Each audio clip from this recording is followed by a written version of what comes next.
niyazi ukuthi an angry man is a dangerous man. Niyakwazi lokho?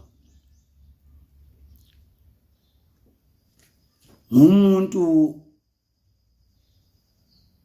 othukuthele nje ngokwesidalo sami, ngithukuthele nje kodwa ngizalwanga nginjalo.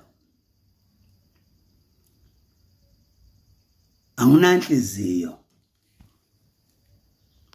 angibekezeli, angina inhliziyo nje yaqedwa nyaya phela. Kuneyihombe nje eziningi la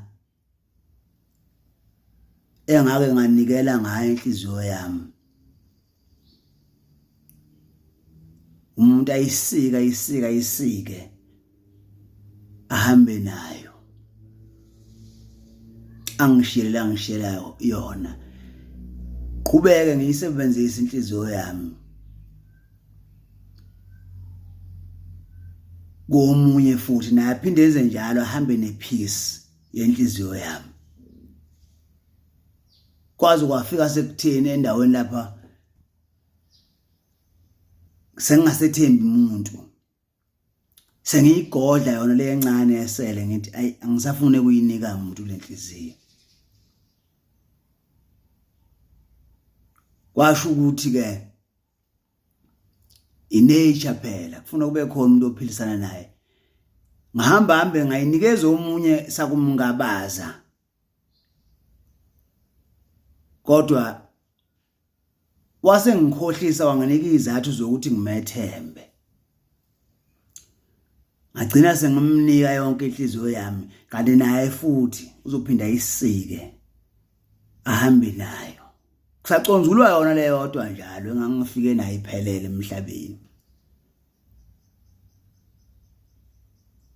Ngakho ke angisenayo inhliziyo. Ngisekutheni ke? An angry man is a dangerous man. Uma ningafuni ukuthi ngipetule le South Africa yenu mina, hlumelelisana inhliziyo yami iyodwa futhi indlela ukuthi nikwenze lokho.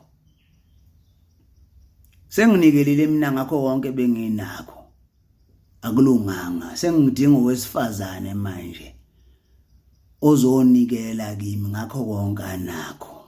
Anginendaba ne-age ukuthi uneminyaka emingaki, ngidinga owesifazane ozongenzela konke.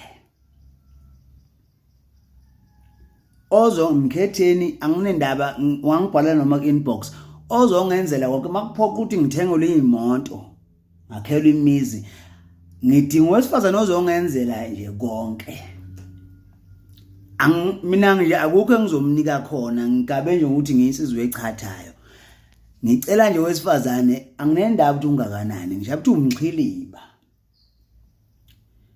ozongenzela konke. Lokho kuzokwenza ukuthi ngize ngixole mhlambe. Hlumelelisana inhliziyo yami, lokho engikucelayo njengamanje.